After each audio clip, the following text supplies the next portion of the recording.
Welcome to Sales Velocity TV, where we pull back the curtain on how the top businesses in the world sell more with less resistance. Bringing over 50 plus years of combined sales experience and over 100 million in revenue generated, please welcome the hosts of Sales Velocity TV and two incredibly entertaining gentlemen, Andrew Cass and Aaron Parkinson.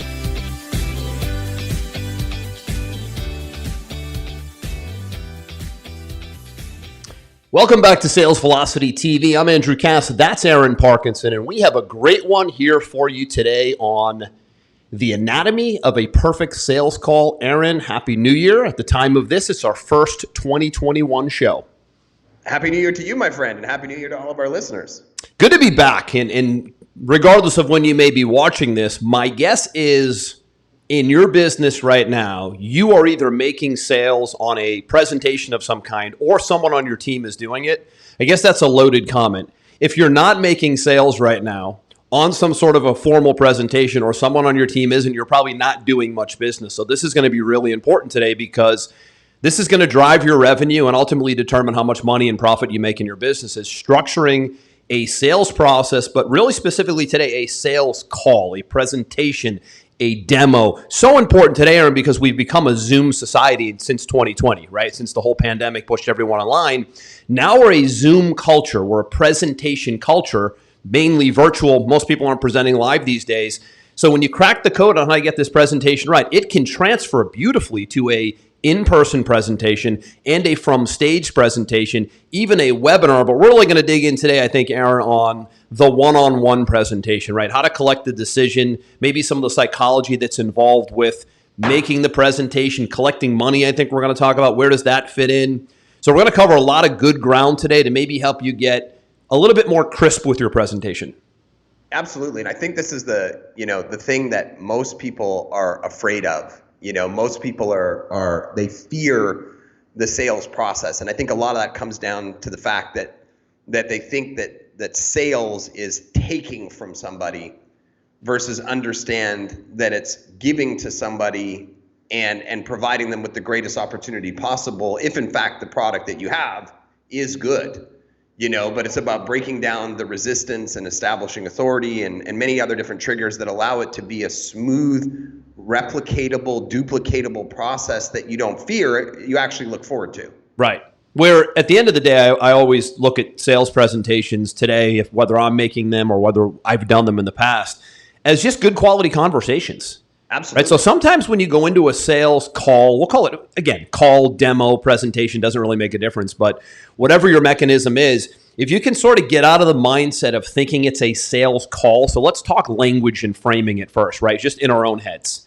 Right? Sometimes we have to kind of get unstuck in our own heads first, Aaron, right, before we can actually do anything effective when it comes to selling or presenting. And I think the first way to undo that feeling is don't look at it as a sales call or a pitch, right? We're kind of wired to call it a sales call or a pitch, but really it should be just a conversation, right? I'm going to have maybe a sales conversation, or I'm going to have a conversation about seeing if my products and services are a fit.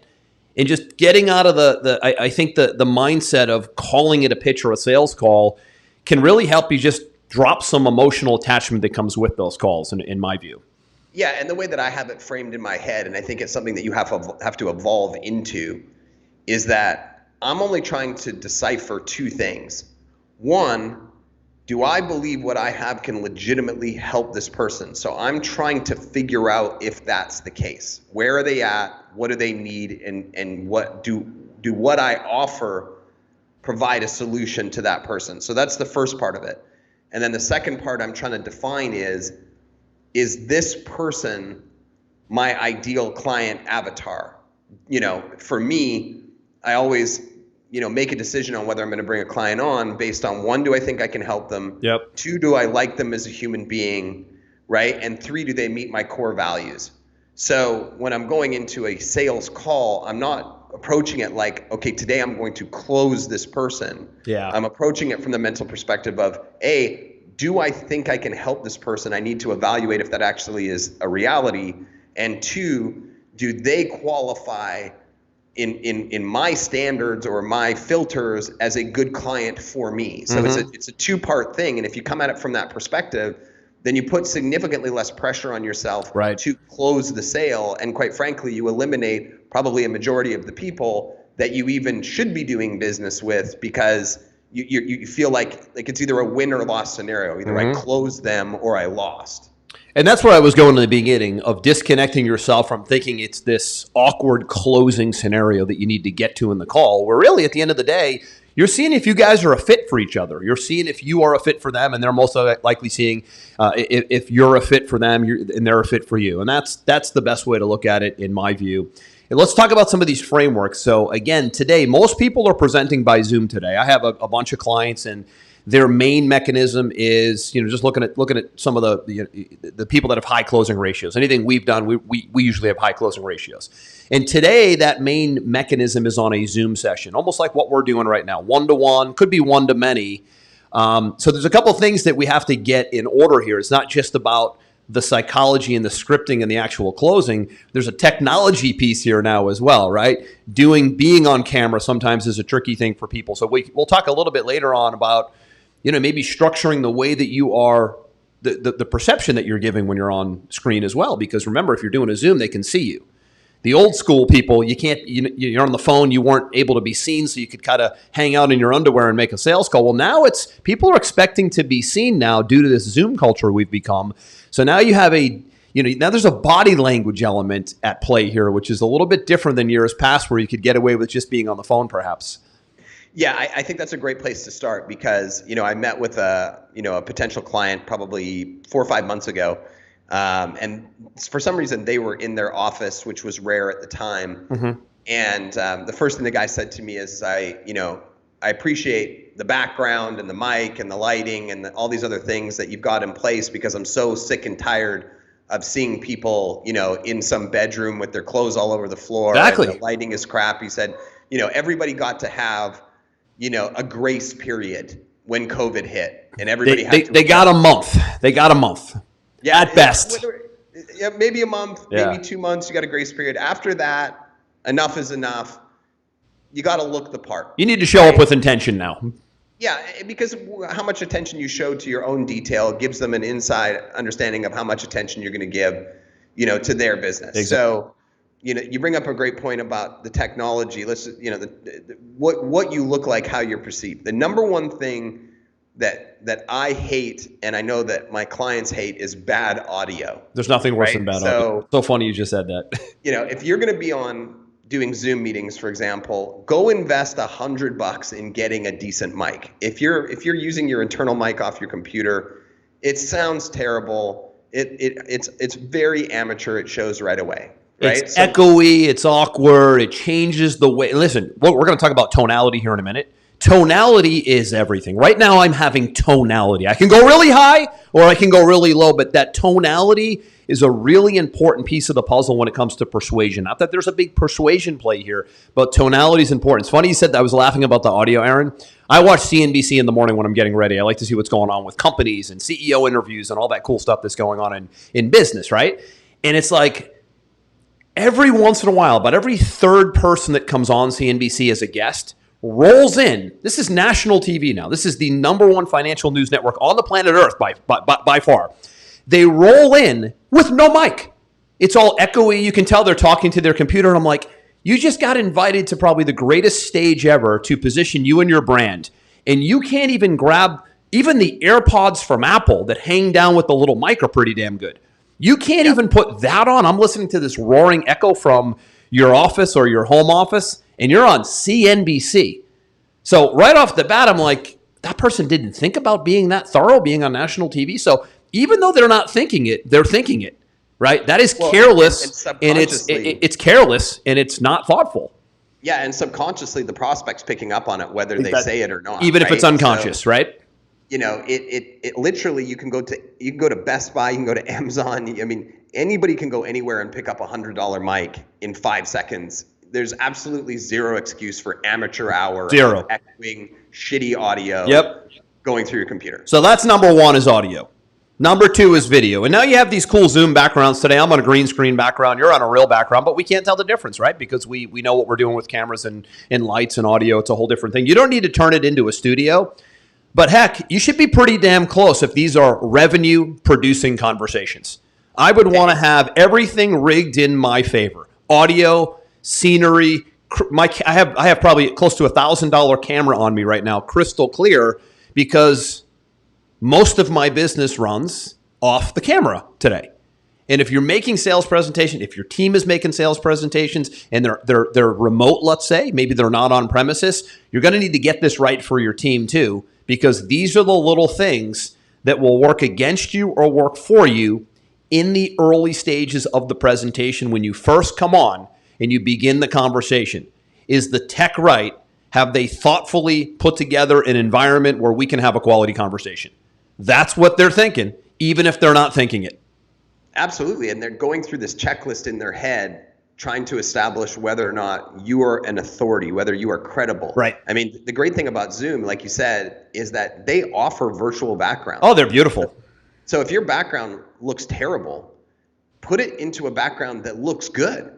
If you want to go the next step, you can get them online for free, Aaron. I think there's like Zoom free downloadable backgrounds or whatever. Absolutely. You went a step further and got a green screen. We're doing a show, so it's a little different. But yeah, you're right.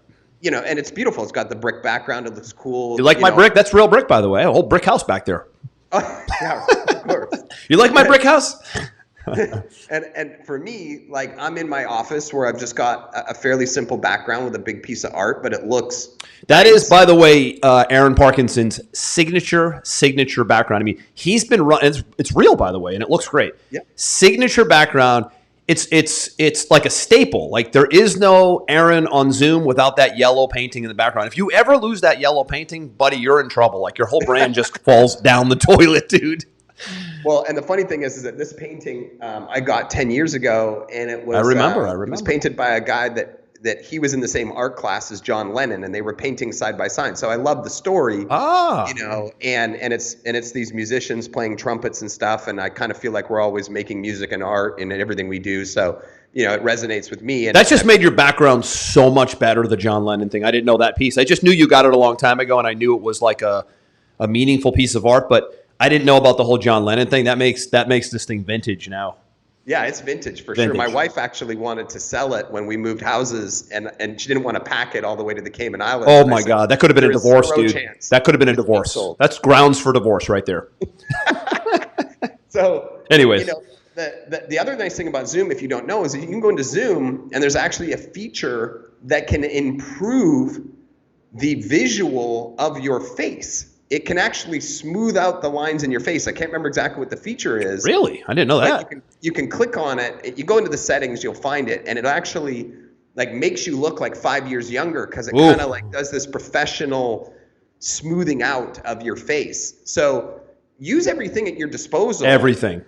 What we don't want to see is we don't want to see a dark room with all your laundry piled up, with bad echoing audio, with no light. We can't see your face. You got kids running around in the background. Everybody gave that grace period of kids running around in the background for the first 3 months. It's out now. It's unacceptable behavior at this juncture. Agreed. And again, not to belabor the tech point, but remember, you never get a second chance to make a first impression, as cliche as that sounds. And when you're showing up on a Zoom session, maybe you're meeting this potential client or prospect for the first time, that is you being sized up. That is your first impression. So just like meeting someone in person, just like taking a stage, you have that 30 to 6, not even 30 seconds, it's probably 10 seconds, right? You have 10 seconds or less for that person to go, wow, pretty sharp. Nice setup. Sounds good, looks good. Great. So checkbox on presentation and showing up. Big. And this is something that you only have to set up one time. I mean, if you want to go all out like you did, I mean, you're in with the camera and the mic in the background or whatever, probably cost you $1,500. It looks impeccable. You're going to go and do a bazillion sales calls over the next 2 years. I mean, what is that investment? It's nothing. Well said. That's about exactly what it was. And if you could see my setup right here, I mean, I even have the last thing I want to talk about is lighting, right? So there's audio, there's video, and then there's lighting. Those are the big three, right? Audio is number one because sound is everything. If you can't hear you can't do anything, right? The video thing is big. It's upgrading to a non-computer-based camera makes a lot of sense. An HD camera, there's a million options out there. I have a great Sony one right here that's HD, high quality. Had a guy come in and do the full set. I'm not good with tech. Like, I'm good with online tech, but I'm not good with hardware tech. Like, I'm the kind of guy, Aaron, that when cable gets hooked up, I won't even plug the wire in. Like I will call my guy to come over just to plug the wire into the HD, whatever box it is. Like my Fire Stick from Amazon, that's like just plug in the HDMI and it's done. I had a guy come in to plug in the HDMI to make it done. That's the guy. That's the guy I am. I don't even want to chance it because I feel like it's kryptonite. And I know a lot of people feel that way. So somebody can come in and do this for you. Yeah, somebody can come in and do this for you. What is that worth? But lighting, right? I'll make a great recommendation here. There are these cool lights that obviously they've blown up during the COVID era, right? Called Lume Cubes, Lume Cube. I have 2 Lume Cube lights right here. Aaron, the lights are exactly the size of an iPhone. Picture this as the light on a stand, right? That size, about the size of the phone held horizontally. I have one to my left and one to my right. They're called Lume Cubes. You can just Google them. They're like $100 a piece. And what that does is it gives you lighting on both sides, or you could do one straight ahead, because the lighting is going to be critical because you don't want to look all blurry and fuzzy. And even if you do one of those backgrounds, those Zoom backgrounds, sometimes they display well, sometimes they don't, based on what's behind you and based on what's in front of you.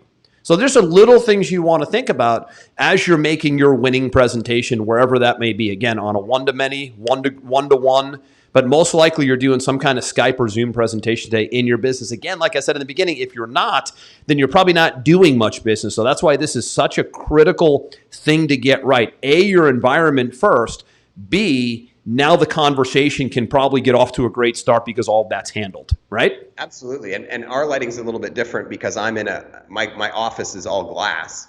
So, I have a lot of natural light in here, but it doesn't change the fact that I still put a ring light on a stand behind my computer to make sure that the light is even coming from the top. And you can play with that a little bit until you feel like you've got the right mixture. And once it's set up once, you're good. Yep. You're good to go. Agreed.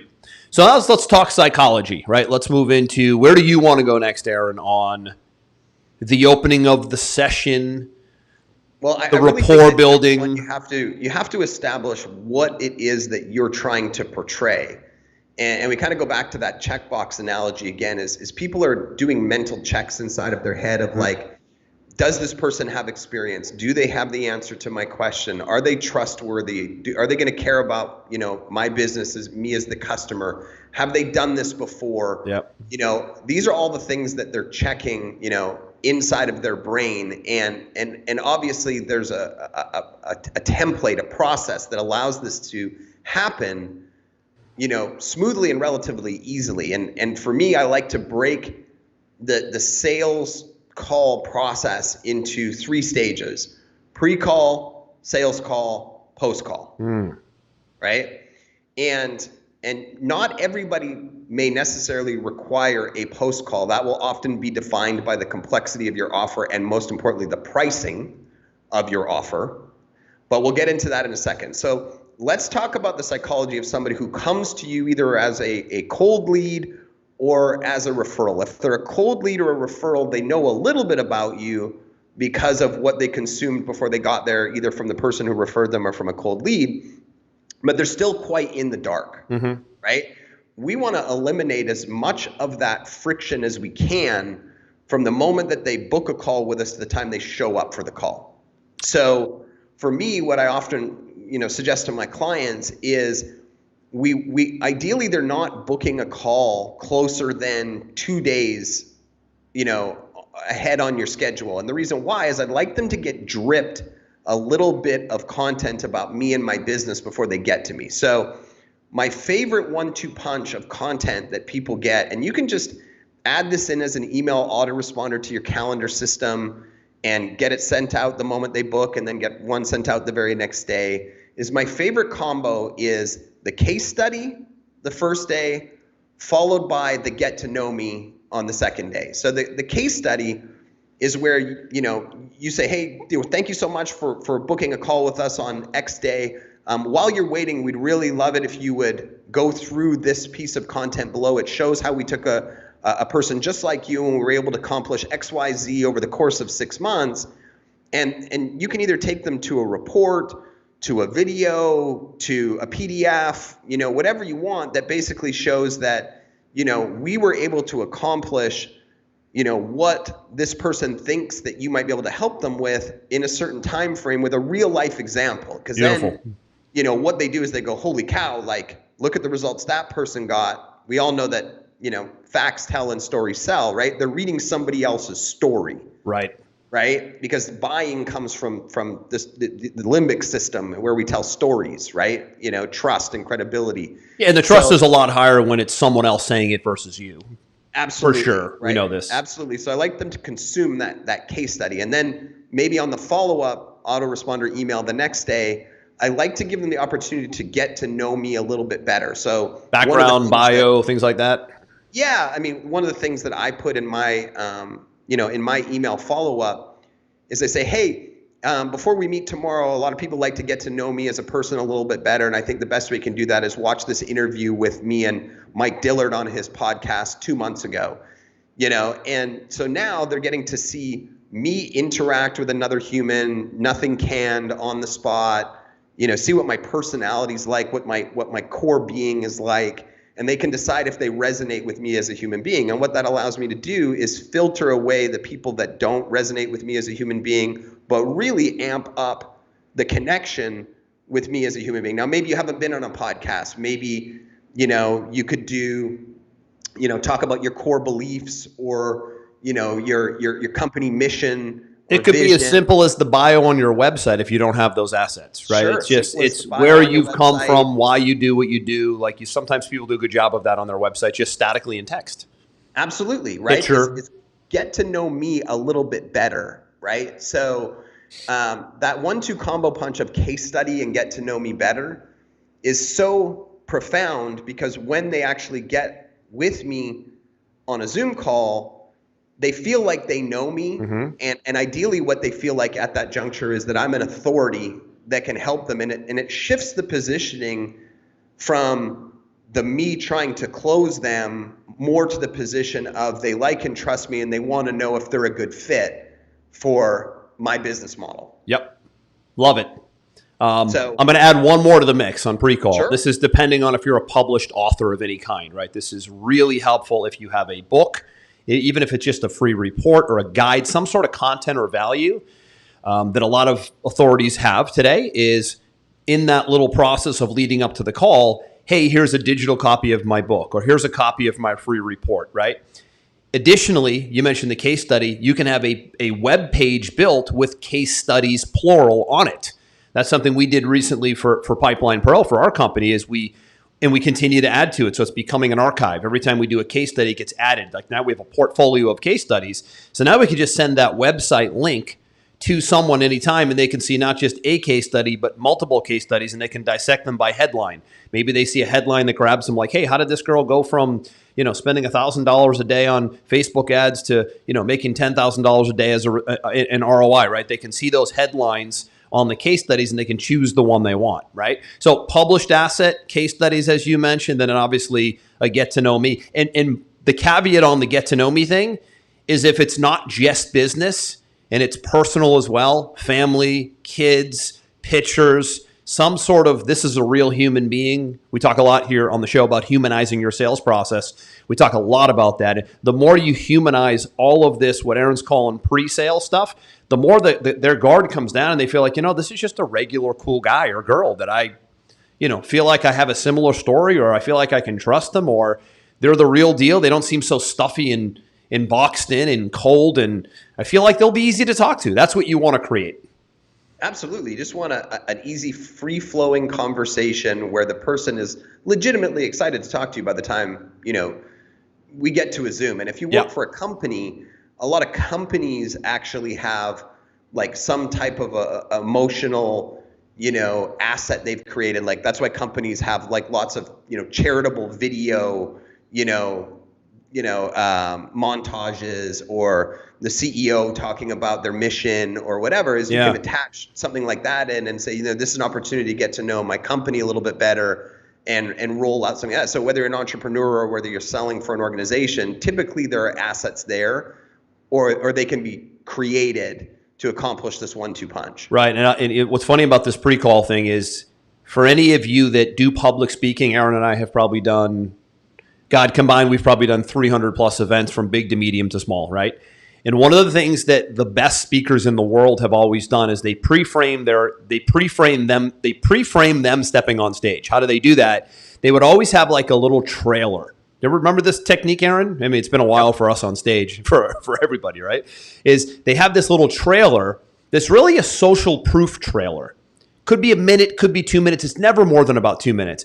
And they play it as they announce the speaker. So they might say, you know, our next speaker is Aaron Parkinson, and before he takes the stage, we're going to play a quick video. And that video is your pre-sale philosophy here. It's basically showing case studies, them on stage, social proof, all of their accomplishments, authority. It's kind of a bragging thing, but what that does is it gets the audience pre-framed already into, you know what, this guy doesn't even have to say a word, and he's the real deal or she's the real deal. That's what the pre-sale philosophy does on a one-on-one session, just like it does from stage, and it's very powerful, and I can tell you firsthand, almost no one's doing it. Yeah, they're booking calls, and then they're showing up on the call. It's that simple. There's nothing happening except the confirmation email. And there's a lot of different creativity that you can think about how to make that even better. And I think back to that event we went to in San Diego, Andrew, where Jordan Belfort, the Wolf of Wall Street, was one of the keynote speakers, and you in your history, you actually worked with Jordan Belfort, you know, after you weren't working. After the illegalities, I worked with him. I was not around during his Wolf of Wall Street days. No. But when I met him and we worked together in the mortgage business in New York for about a year, actually about 6 months, we worked together in a mortgage company. And it was like he had just been sentenced. Like the whole thing was real, and he was getting ready. Like he was working to make some money before he was getting shipped to California to do like 19 months or something. It was kind of a crazy scenario, but I learned a lot, obviously. Yeah, and I actually worked with Jordan for a year, analyzing and working with him on his straight line theory sales process. You know, straight line pitch, yeah. About 5 years ago, I don't know, maybe a little bit longer than that. Anyway, my point is that he was the keynote speaker at the event, and it hadn't been announced. And what Frank Kern sent out before we got to that event was he sent the first copy of the Wolf of Wall Street. I'm so glad you brought this up. Forgot about that. And I remember I got it in the mail, and I was booked for that event, and I got this package in the mail, and I opened it up, and it just had a note that said, "Make sure you read this before you get to the event." And the book was hilarious. I think it was significantly. The book was a novel. If you want it to be entertained, if you like novels, I love mystery novels. That's a beauty. It was hilarious and ridiculous and over the top, even more so than the movie. And the books always go deeper, more detail, right? Absolutely. And I read it before I got to the event, and I had no idea who this guy was until I read the book. And then I got to the event, and I assumed he was going to be showing up. And then when we got to the event, and he did his speech on stage, and then he pitched his straight line theory sales coaching program, I was so far sold ahead of time. It could have been $8 million, and I would have bought it because I had read the book. Now I got to meet him in person. I was so pre-sold. It was crazy. That's a masterful job of using the mail, the good old-fashioned snail mail, to pre-sell or whatever you call it, pre-call. They were pre-selling Jordan for that event. You're right. That was a phenomenon. I'm so glad you brought it up. It was three of us. It was me, you, and Greg. Remember? We were all going together, and we were, guys, did you get this book in the mail from Frank Kern saying this yellow book called The Wolf of Wall Street? Who's this Jordan guy? I knew who he was. I told you guys. And you're like, oh, that's him. Because I was in New York at the time, right? I lived in New York when all that went down. And I'm like, guys, read the book. This story's nuts. I've heard bits and pieces because I lived in New York when it all went down, but I was in college at the time. But it's like a famous story on Long Island. And we all, interestingly, the three of us devoured the book as if we have time to read novels. We all read the novel pre-event. And like you said, we got to the event and we were like, man, what's next, right? We were anticipating and we were hungry for more. Absolutely. And that's what we want to be creating here is getting your prospect hungry to hear more. Absolutely. It's just an example of a masterful way to pre-sell before I got to the pitch. You don't have to go that far, but you can be creative. So that's why I'm just sort of throwing out ideas that I've seen, along the way. So let's move into the actual sales call itself, right? For me, everybody has a different approach to this. This is what's worked best for me, right? So for those people that are going to send me hate mail or post on social and say, you don't know what you're talking about, I've sold a few things to a few people, and this is just what works best for me, right? So for me, once obviously we've got all the tech set up, all the follow-ups are in place, I like to make sure that people get at least 3 email follow-ups and 2 texts to remind them of the appointment. That's what allows us to have that 60% show rate or higher in our process. A lot of people don't put those things in place. That's one of those things that Pipeline Pro does. Reminders leading up are critical. People are busy today. That's the tech. Yeah. Every time I talk to a client and I ask them what their show rate is, if they say it's anything less than 60%, I already know what the problem is. Mm-hmm. They've got no follow-up emails going out. They've got no pre-selling. They've got no follow-up SMS reminding of the appointment. I know automatically those things are not in place, and if they're not at 60% or higher. Agreed. So that's something that Pipeline Pro does for you automatically, which is why it's so effective. So they show up, and I'm super chill when those calls start, right? It's like I'm having a conversation with somebody's buddy they just introduced me to. Exactly. I welcome them. I ask them where they're Zooming me from. I'll point out some things maybe I see in their background, or if they did an application or something ahead of time, some notes that they made. I'm just looking to establish rapport, right? Trying to bring the guard down. People are often just as nervous to meet you as you are nervous to do the sales calls. I'm just trying to make it conversational and chill and relaxed, right? So, that first chunk, I'd call it the first, 20% is really just about bringing guard down, a little bit of chit chat, a little bit of pointing out things you see. And then often what I'll do is I'll lead into, hey, I don't know how much you know about me, so I'm just going to give you a quick 1-minute background on me and who I am and why we're here today. And I'll literally give them the last 10 years, this is what I did, this was the result, this is what I did, this is the result, this is who I've worked with, and these were the results. I'm establishing the authority that I know what I'm talking about. And I think that too many people rush right into, let's talk about why you're here, right? If the person doesn't believe that you're an authority right from the get-go, their guard is still way too up to be diving into the nuts and the bolts, right? I want people to be fully comfortable that they're not wasting their time going into that conversation before that conversation starts. Mm-hmm. So, I'll talk about how I had the education platform in 80 countries with 100,000 students and I sold it. And then I launched a nutrition company with 600,000 users worldwide. And, then I launched an e-commerce business that did $10 million in revenue in its first 16 months. I want them to understand they're talking to the right person. Right. Agreed. And if you don't have those things to lean on, I'm sure your company has those things to lean on. They don't have to be massive. They just have to give some background on who you are and establish that you know what you're talking about. You're turned on. You have experience, right? Mm-hmm. So if you don't have those things, leverage somebody else's above you. Leverage your companies. Leverage small wins or victories or recent wins or victories. They just want to know that you're the authority, right? Yep.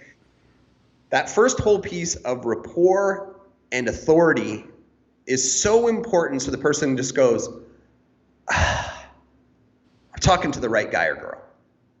Would you agree? I totally agree. And again, so few do it because their heads get in the way and they feel like they're bragging, or they feel like they don't want to hear that, or they feel like they just want to know about this product and service, right? So they, like we talk about a lot on the show, is the sales process will normally get rushed. They'll rush into the deliverable instead of what you just said. Building rapport, asking questions. I'm the same exact way as you. Our personalities are identical. Me talking to you right now, Aaron, is absolutely no different than me being on a stage or me being on a one-on-one sales call or me being on a call with a client. When you can get to a level where you don't change for anybody, you speak to your family, your friends, and clients in the same comfortable way. You don't have to change and put on a new suit for this person and then be, I don't want to say that that's fake. It's just uncomfortableness, right? When you can get comfortable being the same person all the time. I've had people come up to me and go, look, you're this, I don't really know you, but you're the same on stage as you are in person as you are on a Zoom. How, there's no and I'm like, yeah, because I've been doing this for so long. I've just gotten really comfortable with people. It's not even about being comfortable selling. It's about getting comfortable with people and communication. And when that happens, you get to these calls and you're like, maybe there's a fit, maybe there isn't. I don't really have emotional attachment to it, right? There's a level you get to where you don't change. And again, back to the point is I do think a lot of business owners or a lot of sales professionals, mainly novice sales professionals, will rush to the deliverable, like you said, and they won't take the time to build rapport, and they won't take the time to build credibility, and they're going to lose a big piece of the persuasion process there, the setup, if you will. Yeah, the authority establishing and the rapport establishing, and I love the way that you outline that, where it's like you're the same everywhere you go. I went to the, I go every year to the Ritz-Carlton to plan my goals and plan my year, and I just kind of find different spots in the hotel to map it all out. I've done that for the last 10 years. I love that, man. I got that picture last week you sent me on a Sunday morning. I'm glad you brought that up. And I'm like, it was on like this big oak desk that looked like it was from a castle. And then I could see this room that was like a mile long that looked like it was a castle. And then I didn't realize that's where you were, but I've known you've done this technique for a little while. And it was cool to see the picture when you sent it to me of like you with a good old-fashioned notebook and pen, big list of things. You reached out to me, said, here's a couple things that we want to talk about for our business. And then that was pretty cool. It's good that you do that because it's a really great way to disconnect and stay focused and not be disturbed. Yeah, absolutely. And to put yourself in state, like when I'm here, I know this is what I'm here to do. And it puts me in that creative state. That's a different conversation for a different show. But, going back to the authority and the relax, I love the point where you're like, be the same across the board, right? When you're trying to be a different person than you actually are in your sales presentation, people subconsciously feel that. And the reason why I brought the Ritz-Carlton up is that I was out by the pool. I was talking to the general manager here at the Ritz in Cayman, who I've loosely known for, about 10 years. And he said to me, I've never asked you what you do.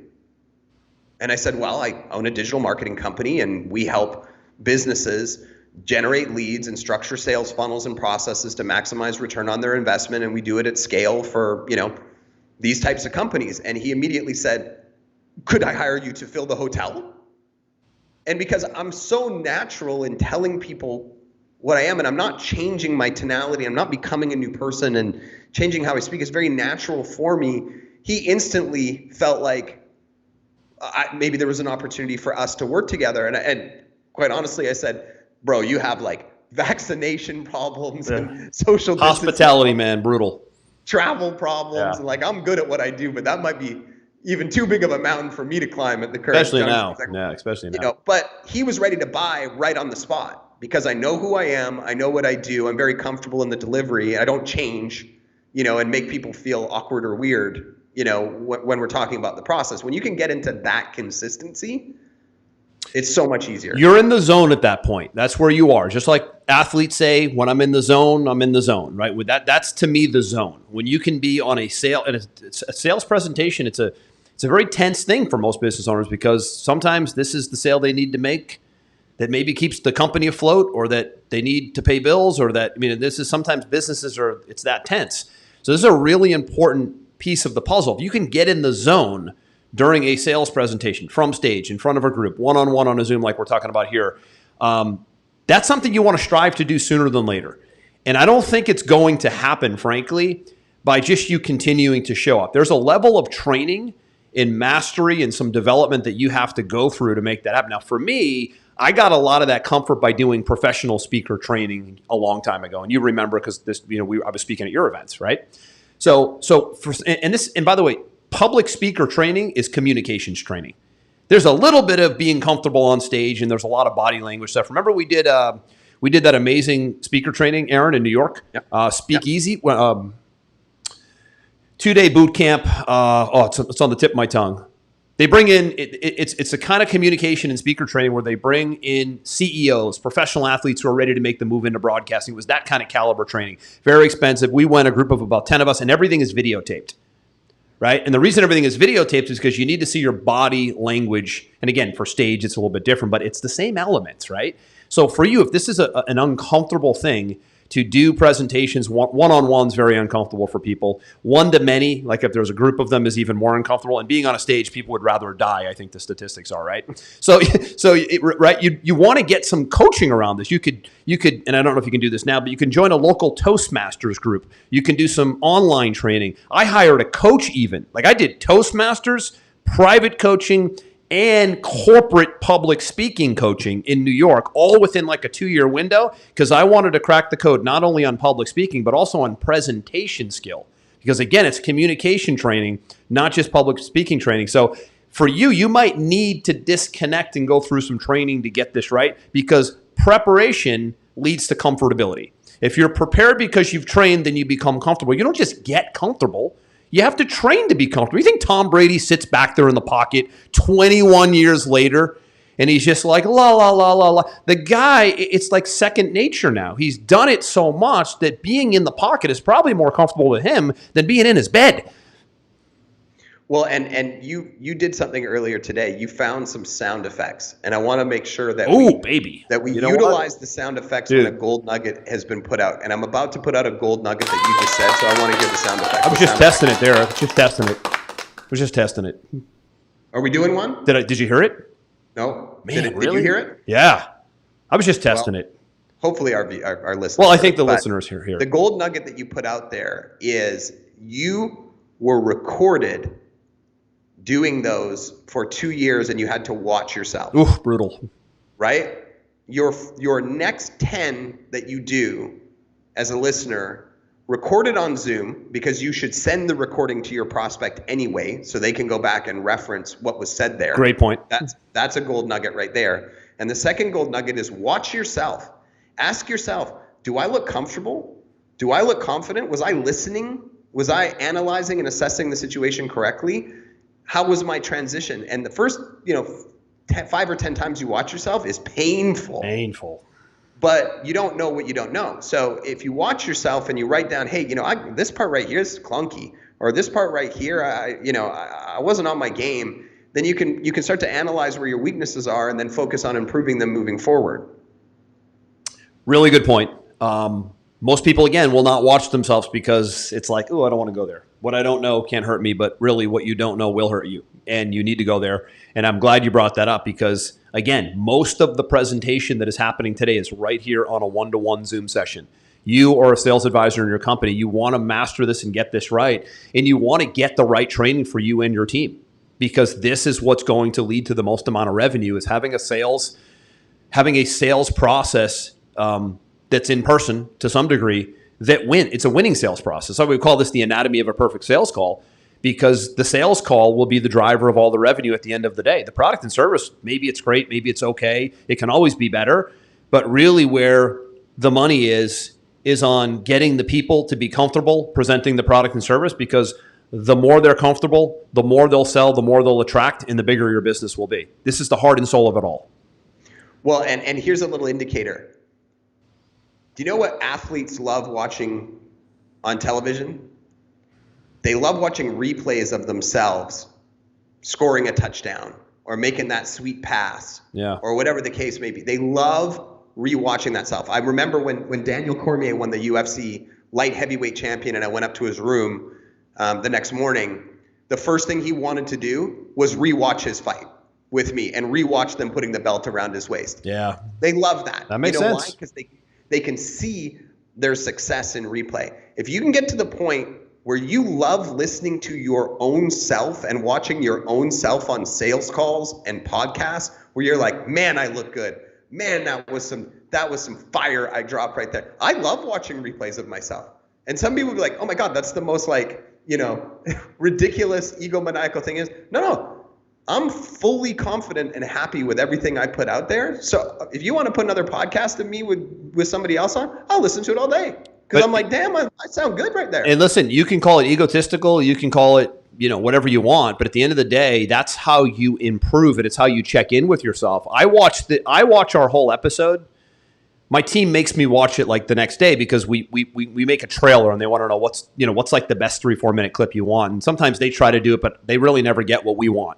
Right? So I go through it, but I go through it because I want to see it, but I also want to go through it to make sure I'm not me and you do the same thing. I want to make sure I'm not stumbling anywhere. I want to make sure, and again, this is from speaker training. I want to make sure I'm not using what's called in speaker training verbal graffiti. Do you know what verbal graffiti is? It means when you start umming and ahhing and you nose and it's like you sound like you're speaking broken English. You don't recognize that when you speak because it's second nature. That's called verbal graffiti. And if you watch your presentation and you find that you're dropping 10 yenos and 14 likes and ums and ahs and yada yada yada, it's called lip smack in verbal graffiti. You will be like, I said I was doing that.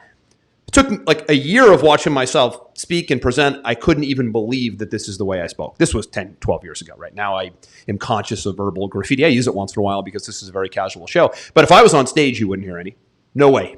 If you were on stage, you wouldn't hear any either because you've gone through this process too. And again, this leads back to the way you communicate your products and services. You don't get a second chance to make that first impression. So you need to be razor sharp here. And it won't just happen because you want it to, although that's a good first step. It will happen because you've committed to it and you've now found the training outlets and the people who can help you get really good at presenting and communicating. And that's the name of the game.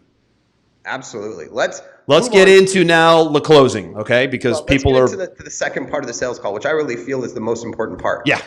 That's me asking them why you're here, right? And it is as casual as that. Once I've established who I am, what the authority is in the equation, then I will simply say to them, Andrew, thanks for joining me on the Zoom today. Tell me a little bit about yourself, what you got going on in XYZ, your business, or whatever the sales process is right now, and where you're finding the biggest challenges. And then I just stop talking. I just let them go. And while they're filling me in, I'm listening. I'm not just listening to their voice. I'm listening to what they're saying and trying to pick out what the real problems are. And I'm making notes of what those real problems are so I can circle back around on them later. And if I need clarification, I'll ask for clarification. If they just keep rambling on, I'll interrupt them where I need to so that they don't get lost in their own thoughts, and I keep establishing rapport. You know, if they say something that I've run into before, you know, I'll say, you know what, I had a client like that before, exact same issue. What we did was we did this and this and this and this and this, and within 3 months we solved the problem. I'm keeping them on the same wavelength as me while they're telling me their issues, their problems, and their pain points, and I'm really trying to zone in on what the biggest issues are. And once I have, I'll look back at my notes, I'll repeat those core issues back to them, I'll clarify that those are correct, and then I'll make a suggestion as to what I think needs to happen in order to rectify those issues. With enough detail that they understand I know what I'm talking about, but not so much detail that I'm on for the next 2 hours. Right. Right? That might be a 20-minute diagnosis out of an hour call. Boom, I put it back to them. And now what they're saying in their head is, he listened, he understands my business, he understands my pain points, and he understands how to fix it. And that's what I'm trying to define at that point. And if I think I can solve those problems, that's the key. If I think I can solve those problems, now we're moving into, you know, the diagnosis side. Okay, here's what I would do. I would do X, Y, and Z. We've done this with multiple clients before. Blah, blah, blah, blah, blah, blah. This is what this process would look like, right? We would bring you in. The first 2 weeks we do this. The next 2 weeks we do this. The next 2 weeks we do this. We get to the outcome here. Here would be the processes that we use in between. Does that sound like something that you want to do? No, I don't want to do that. Cool. Let me stop you because that was a really important question you just asked, right? It wasn't, what do you think? Here's the price. It was different. It was very conversational what you just did right there. As you said, this is what we would do in that scenario. You said, is that something that you would like to do? Another one I like is that something you feel, keyword, is that something you feel could benefit the business? Right? You see where we're going right there? Most novice salespeople now will say, and the price is this, what do you think? And they'll jump too soon. Right? We don't go to price yet. Absolutely not. The other question that sometimes people use there that I like is, do you think you'd be better served doing that on your own, or would you like my help in executing it? Good one too, a little either or scenario, right? Right. Because most people don't want to do it on their own anyway. Well, listen, they're on this. They're on that call because they're looking for help. In most cases. But I've given them some concrete direction, which they could theoretically go in and implement. But if they want to increase the speed and increase their chance of getting results, they know they're better off to do it with me because I've already established the authority. I've already told them what their problem is, and I've already told them what I'm going to do, right? Yeah. So I want to get the commitment from them that I have diagnosed this properly, and they want to do it, and they want to do it with me, right? At that point, and only at that point, if we're the right fit. If we're not the right fit, I'll tell them to go meet with some other people or give them some other resources and tell them to come back to me in 3-4 months when they're ready, Yep. to talk to me again. But if I feel like they're a good fit for what I want, then I'll say, okay, now let me tell you what it looks like to engage with me.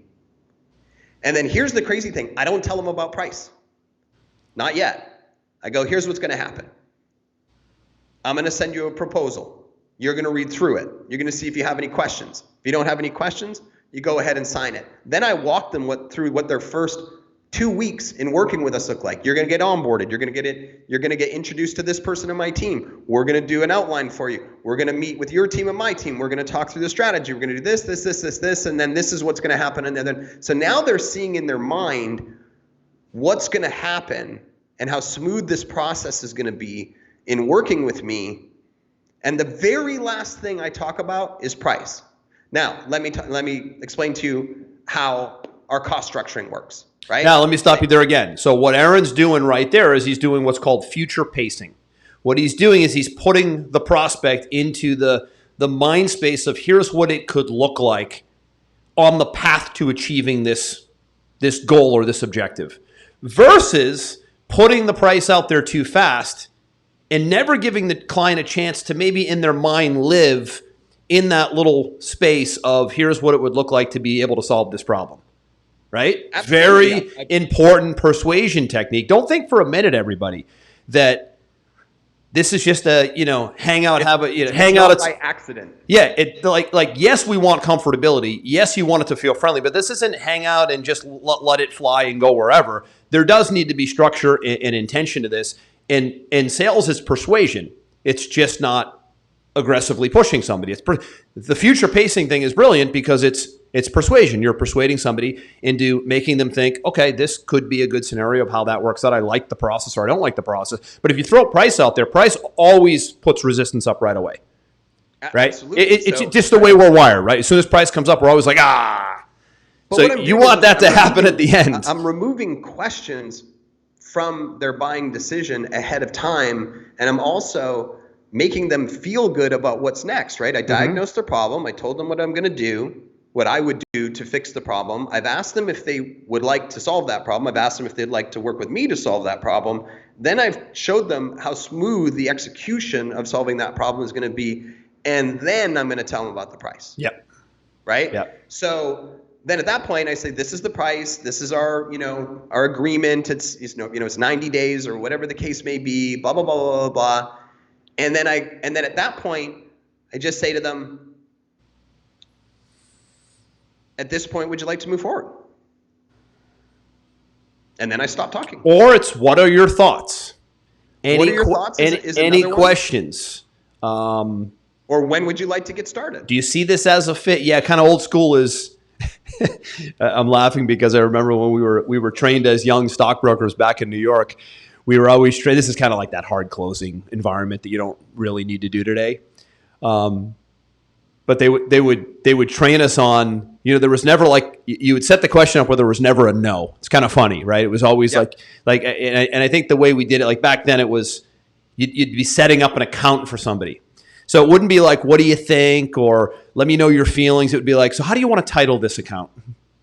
Right? It was like an automatic, what do they call that? In the old school days of selling, there's a name for that close. It's like an assumptive close where like there is no yes or no. It's just, there's no option for yes or no. It's just, which credit. So would you like that on a Visa or on a MasterCard? Like there's no option for no.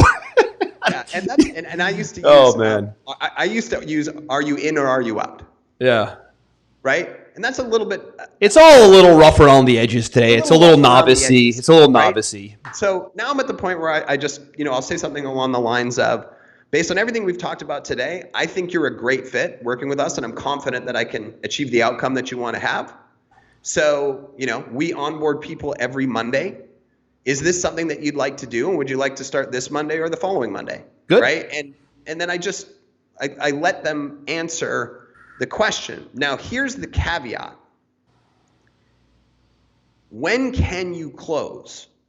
It depends on the complexity of your offer and the pricing of your offer, right? Mm-hmm. If you're selling something for $1,000 or less, that's more of an impulse credit card decision. Yeah, Probably take payment right there even, right? So you should be able to collect that decision and payment with a one-call close. In my particular case, we're talking about a $30,000 to $100,000 decision, right?